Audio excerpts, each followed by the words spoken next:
নমস্কার। আজকে আমাদের রয়েল একাডেমির ১২তম শিক্ষা দিবস, অর্থাৎ ১২তম দিন চলছে। আজকের যে আলোচনার বিষয়টা উপপাদ্য বিষয়, সেটা আমি সবার মধ্যে তুলে ধরছি। তার আগে আমাদের চ্যানেলকে যারা এখনো লাইক করেনি, সাবস্ক্রাইব করেনি, কমেন্ট করেননি, তাদেরকে আমি অনুরোধ করব আপনারা চ্যানেলটাকে সাবস্ক্রাইব করবেন, চ্যানেলের মধ্য দিয়ে আমরা সুন্দরতম একটা জিনিস তুলে ধরছি অতি অল্প সময়ের মধ্যে। আপনারা এটাকে অনুধাবন করবেন, কোনো জায়গায় ভিডিওটাকে স্কিপ করে যাবেন না, গেলে অনেক কিছু জিনিস জানতে পারবেন না। A to Z আপনারা দেখবেন। আজকে উত্তর পূর্ব ভারতের যে অশান্তি চলছে, বিভিন্ন রকম আলাপ আলোচনা আন্দোলন চলছে, সেটার উপরেই আমি আলোকপাত করব। আপনারা জানেন, পরাধীন ভারত যখন স্বাধীনতা পেল, এটা প্রত্যেকের জানা, ১৯০ বছর পর, তখন ভারতের পূর্ণ যুক্তরাষ্ট্র মর্যাদা যখন পাচ্ছে না, তখন উত্তর পূর্ব ভারতে যে স্বাধীন রাষ্ট্র কুচবিহার, মহারাজা জগদ্দীপেন্দ্র নারায়ণ বুক বাহাদুর, তিনি যে তার রাজ্য রাজ সম্পত্তি সমস্ত কিছু ভারতবাসীর কল্যাণে, কোচবিহারবাসীর কল্যাণে লিপিবদ্ধ করেন, যার নাম কোচবিহার রাজ্যের ভারতভুক্তি চুক্তি। সেই চুক্তি অনুযায়ী যখন ভারত সরকার এই ভূখণ্ডের দায়ভার নিলেন, ঠিক তখন থেকে এই ভূখণ্ডে বিভিন্ন ধরনের আন্দোলন চলছে। রাজত্বে এই আন্দোলন ছিল না। রাজা যখন চলে গেলেন, তারপরে ভুয়ো রাজ সন্তান জন্ম নিল, যার নাম হচ্ছে অনন্ত রায়। ওনার বাবার পরিচয় নাই, কোন রাজবংশের, কোচবিহার রাজবংশের যদি পুত্র হয়ে থাকে, তাহলে তার পিতা কে, তার নাম বলতে পারছে না। ওনার নাম নিতে গেলে, জানতে গেলে, পূর্বপুরুষের ইতিহাস জানতে গেলে উনি পরিচয় দিচ্ছেন শৈব পুরাণে যেতে হবে, পদ্ম পুরাণে যেতে হবে। এটা আদবল তাবল একটা লোক, আর এর পিছনে নিজে তো অশিক্ষিত, আর এর পিছনে কিছু আরো শিক্ষিত অশিক্ষিত জমে এসে, যাদের সংখ্যাগরিষ্ঠতার মাধ্যমে আমাদের ভারত সরকারের, অর্থাৎ প্রধানমন্ত্রীর নজরে পড়ছে। পরে উনি ভোট বাক্স তৈরি করার জন্য ওনাকে কাজে লাগাচ্ছেন। আমার প্রশ্ন, অনন্ত, তোমার কাছে, তুমি তো পূর্বে কেপিপি পার্টি করতা, তারপরে তুমি গ্রেটার কুচবিহারের জনক হয়ে গেলা। কুচবিহার রিপাবলিক, অর্থাৎ কুচবিহার কুচবিহার, গ্রেটার কুচবিহারের আগে যে নামটা ছিল কি, গ্রেটার কুচবিহার পিপল অ্যাসোসিয়েশন, গ্রেটারটা বাদ দিলে কি হয়, কুচবিহার পিপল অ্যাসোসিয়েশন। সেই সংগঠনটার মাঝখানে গেটার কথাটা ঢুকে দেওয়া এগুলো প্রতিষ্ঠাতা। আর কুচবিহার পিপলস অ্যাসোসিয়েশনের কিছু নেতৃবৃন্দ ছিল, যেটা কুমার অনিলেন্দ্র নারায়ণ, অরুণ রায়, আরও অনেক অনেক, তারা এটা রেজিস্টার সংস্থা তৈরি করছিল। পরবর্তীকালে সেটার জনক হয়ে উঠল কে? গেটার শব্দ ঢুকে অনন্ত মহারাজা। তাকে একবার প্রশ্ন করছিল, তুমি মহারাজা, তারপর তোমার বংশ পরিচয় দাও, তুমি কোন রাজার পুত্র? কিন্তু সেটা দিতে পারে না। তখন বলছে আমি মহারাজ। মহারাজা, রাজা বৈষ্ণব রয় আকার বড়িগার জয় আকার রাজা, আর মহারাজ, দুটা শব্দের মধ্যে ফারাক আছে। মহারাজ ধর্মগুরুদের বলা হয়, আর যারা ভূমির সার্বভৌমত্ব নিয়ে 14 গোষ্ঠী রাজত্ব করছে তারা হলো রাজা সে সময়কার কথা অনুযায়ী। তাহলে এখানে অনন্ত স্বঘোষিত মহারাজা হয়ে ভারত সরকারের কৃপায় সে কি রাজ্য সভার এখন সদস্য পশ্চিমবঙ্গ রাজ্যের। কোন পার্টির থেকে? বিজেপি পার্টির, তোর ভারতীয় জনতা পার্টির পক্ষ থেকে সে পশ্চিমবঙ্গ রাজ্যের রাজ্যসভার সদস্য। এই হল পরিচয়। বায়োডাটাতে লেখা আছে, নমিনেশন যেদিন নেয় সেদিন এটা লিখছেন। ওখানে বিজেপি পার্টি রাজ্যসভার সদস্য, আর যখন চকচকার বাড়িতে আসতেছেন তখন কি হচ্ছেন? তিনি গেটার কুচবিহার এর জনক, প্রতিষ্ঠাতা, আর কুচবিহারবাসীর ধর্মগুরু হয়ে যাচ্ছেন। আর সেখানে তপতি রায় একজন জননেত্রী, আরও কয়েকজন একখানে হয়ে এরা রুগ্ধদ্বারে কিছুদিন আগে মিটিং করছে, যেটা প্রমাণিত হলো ইউটিউব চ্যানেলের মাধ্যমে।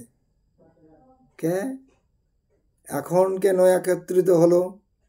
কেপিপি, গেটার, আরও যারা সংগঠন রয়েছে যারা রাজ্যের দাবিতে লড়ছে, তারা সবাই মিলে এখন তাদের ভুল বুঝতে পারছে, এক জায়গায় হচ্ছে হয়ে এরা পুনরায় আবার কি নাম দিয়েছে?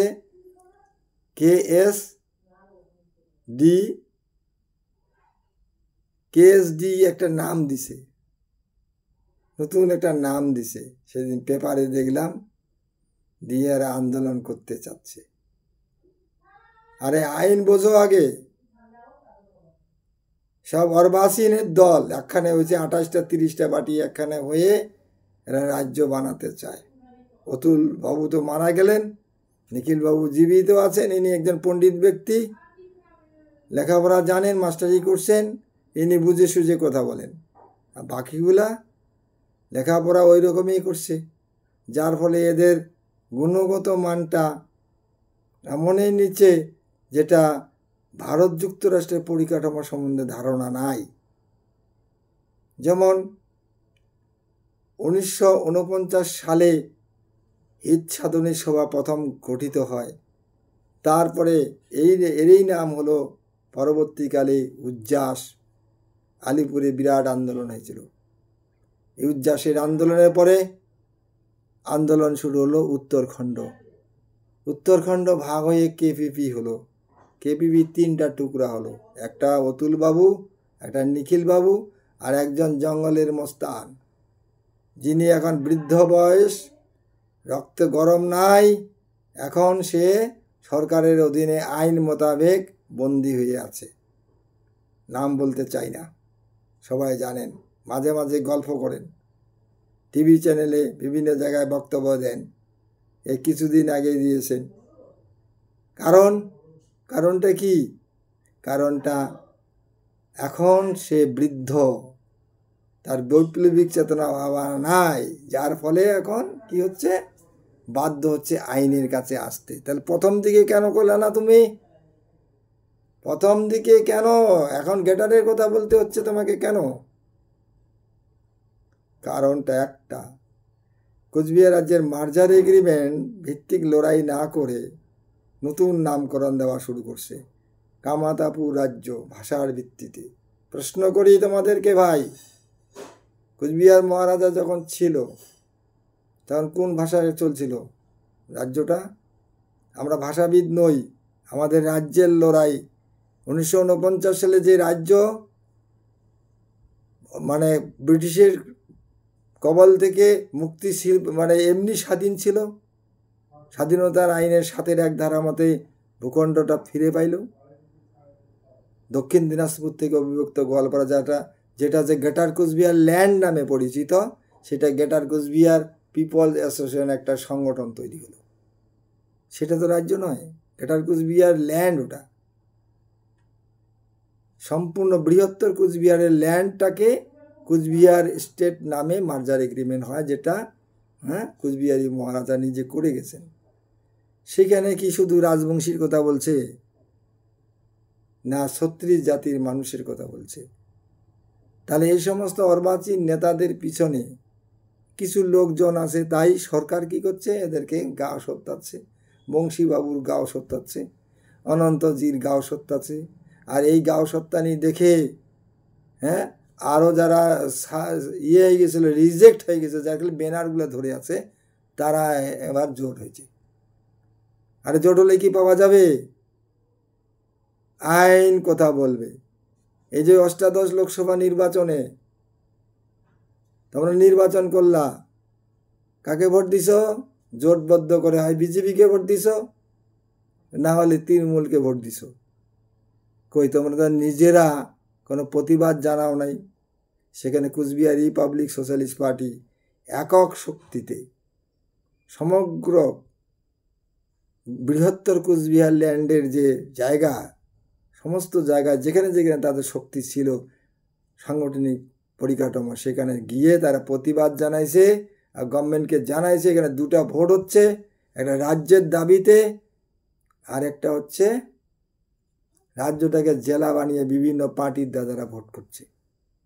তাহলে আপনারা ভোট কোথায় দিবেন? এখানে আমাদের কোনো প্রার্থী নাই। আমরা সরকারকে প্রতিবাদ জানাচ্ছি যে এখানে পশ্চিমবঙ্গ অথবা আসামের অসাংবিধানিকভাবে এখানে ভোট চলছে, সেটা হতে পারে না। তাই প্রতিবাদ জানানো হয়েছে, নোটা চিহ্নে ভোট দেওয়া হয়েছে। 1,64,000 ভোট নোটা চিহ্নে পড়ে এই এলাকায়, যার ফলে 2024 সালে 7ই জুন সরকার গঠনের আগের দিনে আমরা কি বিভাগীয় কমিশনারের মাধ্যমে জলপাইগুড়ি আমরা আবেদন জানিয়েছি যে 1,64,000 মানুষ ভোটে অংশ নিয়েছিল, সরকার গঠনে এরা বিরুদ্ধে ভোট দিচ্ছে। তাহলে এদের কি হবে? এরা মার্জার এগ্রিমেন্ট ভাবে চলছে।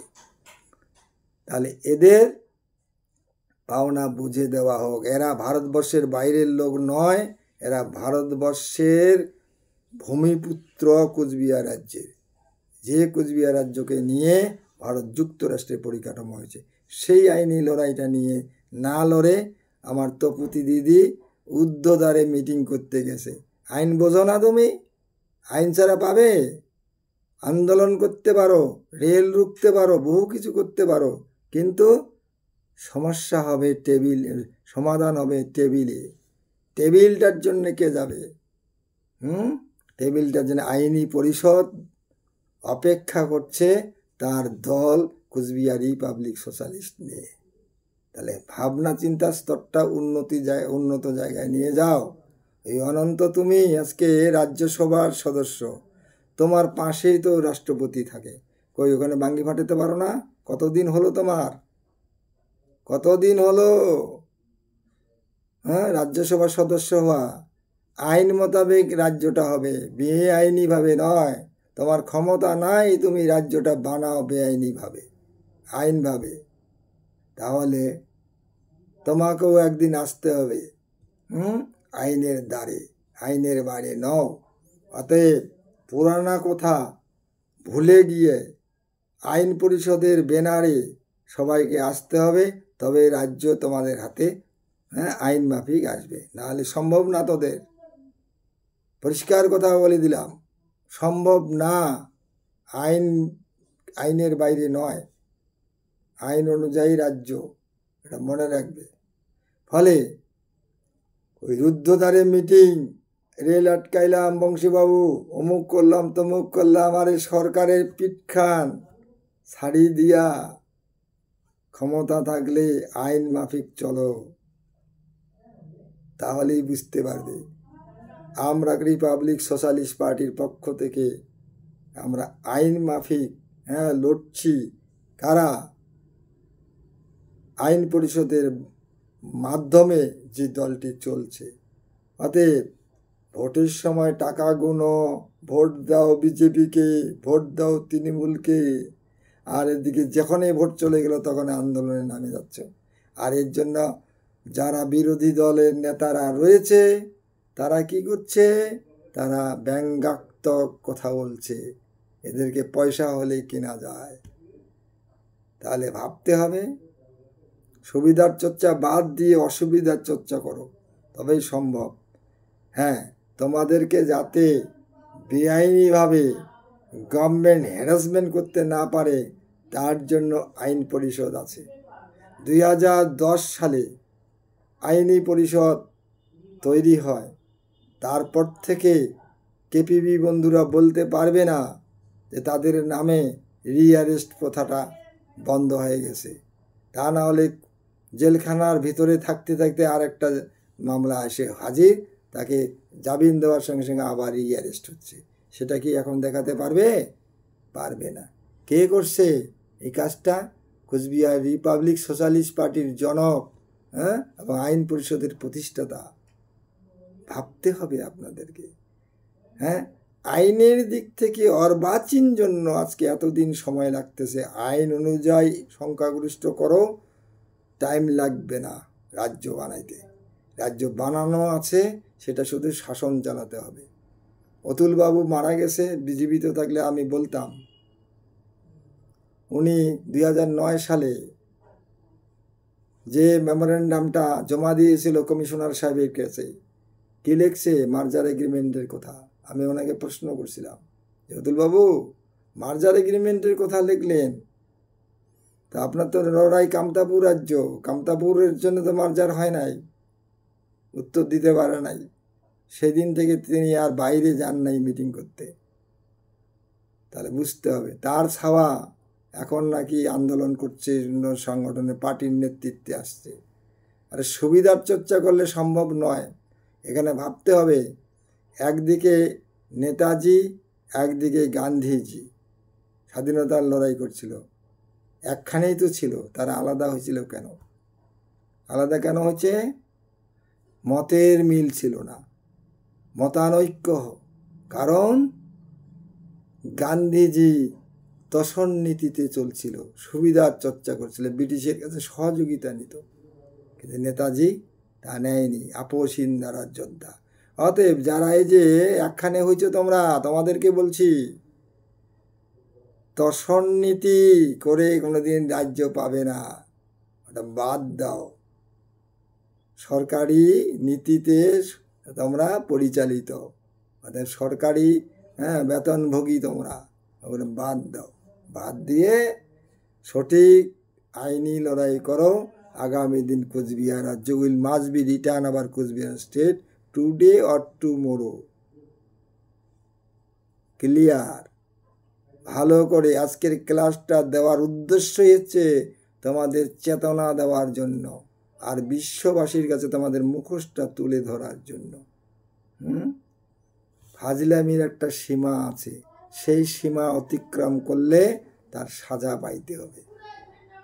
ঠিক আছে? কারণ আমরা কোচবিহারবাসীকে বিপদে পরিচালিত করতে চাই না। আমরা ভারতবাসী এবং কোচবিহারবাসী, আমাদের মহারাজা যখন চুক্তি করে গেছে একসাথে থাকার জন্য, আমরা একসাথেই থাকব। হ্যাঁ, ভারত সরকারের প্রধানমন্ত্রীর কাছে আমাদের বক্তব্য থাকবে, রাষ্ট্রপতির কাছে বক্তব্য থাকবে, কি তোমরা উন্নয়ন করছো, ভালো কথা। উন্নয়ন কাকে বলে? সি ক্যাটাগরি স্টেটকে ভেঙে এ ক্যাটাগরি করা, না ডিস্ট্রিক্ট বানা, কোনটা? সি ক্যাটাগরি স্টেটটাকে ভেঙে কুচবিহার ডিস্ট্রিক্ট বানানো হয়েছে। এটা কি উন্নয়ন?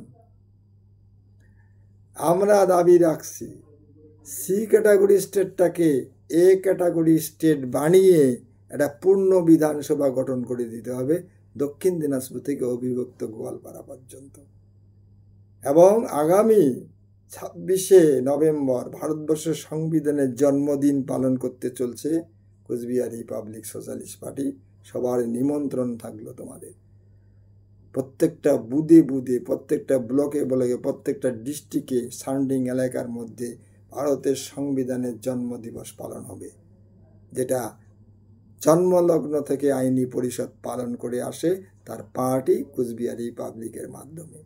অতএব দর্শকবৃন্দ, কোচবিহারের বিষয়টা নিয়ে ভারত সরকার বেইমানি করছে, তার সাজা পাওয়া উচিত। তার জন্য বিশ্ববাসীর নজরে আনার জন্য আমরা তুলে ধরছি। আগামী দিনে যদি কোচবিহার রাজ্যর সঠিকভাবে তার পূর্ণ প্রতিষ্ঠা না করে ভারত সরকার, তাহলে এই বিষয়টা আইনগতভাবে প্রত্যেকটা দেশের এম্বাসিতে যাওয়া হবে এবং এম্বাসিকে জানানোর পরে আমরা রাষ্ট্রের সঙ্গে দ্বার উদ্ঘাটন করব। সেখানে আমরা বসবো, গিয়ে ভারতের প্রধানমন্ত্রীকে দিল্লিতে, তখন নয়, এখনও দিল্লিতে বিষয়টা দিল্লিরই রয়েছে, দিল্লি যদি সমাধান করলো, যদি না করে তখন কিন্তু এটা আন্তর্জাতিক স্তরে যাবে। কারণ দুটা রাষ্ট্র একখানে যুক্ত হয়েছে মার্জার এগ্রিমেন্টের মধ্য দিয়ে। সেই রাষ্ট্রটাকে ডিস্ট্রিক্ট বানিয়ে যা তা করবে এটা মেনে নিতে পারে নেই কুচবিহারবাসী। তাই আপামর 36 জাতির মানুষ লড়াই করছে। কি নামে? কোচবিহার রিপাবলিক সোশ্যালিস্ট পার্টির নামে। আর এখানে 36 জাতির মানুষ, শুধু রাজবংশীর জন্য রাজ্যটা নয়, শুধু কামতাপুরীদের জন্য রাজ্যটা নয়, শুধু তোমার কি বলছে আদিবাসীদের জন্য নয়, গোর্খাদের জন্য নয়, সমস্ত জাতির মানুষকে নিয়ে 36 জাতির মানুষ এখানে বসবাস করত, বাঙালি, আদিবাসী, সমস্ত জাতির মানুষকে নিয়ে। যেমন কোচবিহার রাজবাড়িতে যদি যান আপনারা দেখবেন, তার গ্রন্থশালার মধ্যে দেখবেন কত জাতির মানুষ ছিল, তারা কি কি জিনিস ব্যবহার করেছে সবগুলি এখানে আছে মিউজিয়ামে। এটা দেখবেন, উপলব্ধি করবেন। দেখার জন্য আমন্ত্রণ জানালেন। রাসমেলা চলছে, এখানে আসবেন, প্রয়োজনে ডিএমকে লিখিত দিবেন, দিয়ে পারমিশন নিয়ে যাবেন যে আমি কোচবিহারবাসী, ভূমিপুত্র, আমি একজন, আমি আমার মহারাজার নিদর্শন দেখতে চাই। অবশ্যই আপনাদের পারমিশন দিয়ে নেবে ডিএম সাহেব। এইটুকু আলোচনা ছিল। তাই আমি প্রত্যেকটা আমার ফলোয়ারকে, চ্যানেলের আমি অভিনন্দন জানাচ্ছি এই বক্তব্যটা দেশান্তরে ছড়িয়ে দেওয়ার জন্য। আর বিশেষ করে অনুরোধ করব, আমার এই অতীতের যে সমস্ত নেতা আমার কোচবিহারবাসীকে অশিক্ষার অন্ধকারের সুযোগ নিয়ে তারা ভুল পথে পরিচালনা করছে, তাদেরকে শুভবুদ্ধি দেওয়ার জন্য, জ্ঞান দেওয়ার জন্য। এদের জ্ঞানের প্রদীপ এখনো জ্বলে নাই। যদি জ্বলতো তারা আইন পরিষদের ছায়ার তলে আসতো, এসে আইনটাকে কাজে লাগিয়ে। এরা জঙ্গি কাকে বলে? যারা আইন দেশের মানে না, তারা মুখের মধ্যে আইন তৈরি করে, তারা হলো জঙ্গি। তারা দেশের ক্ষতিকারক। তো ভারত সরকার তারা বিশ্বের মধ্যে জঙ্গি নিধনের জন্য কাজ চলছে। আর আমার দেশে যদি জঙ্গি তৈরি হয় তাহলে জঙ্গিদের তো নিধন করবেই। আমরা তো জঙ্গির খাতায় নাম লেখাতে পারি না। আমরা কোচবিহারবাসী, আমাদের সাংবিধানিক অধিকার আছে। আমরা গভর্নমেন্টের সঙ্গে বসবো। আমার জঙ্গি করার কি দরকার? আমাদের গভর্নমেন্টের সঙ্গে গভর্নমেন্ট যদি না শোনে, গভর্নমেন্টকে শোনানোর জন্য আইন আছে। কিভাবে দেশের জনগণ যদি তৈরি হয় ঠিকভাবে, আইনের মাধ্যমে বাধ্য হবে ভারত সরকার তার পাওনা বুঝিয়ে দেওয়ার। এইটুক বলার জন্যই আজকের এই ক্লাস, 12তম ক্লাস। সবাইকে অভিনন্দন জানাচ্ছি। শুভরাত্রি, নমস্কার।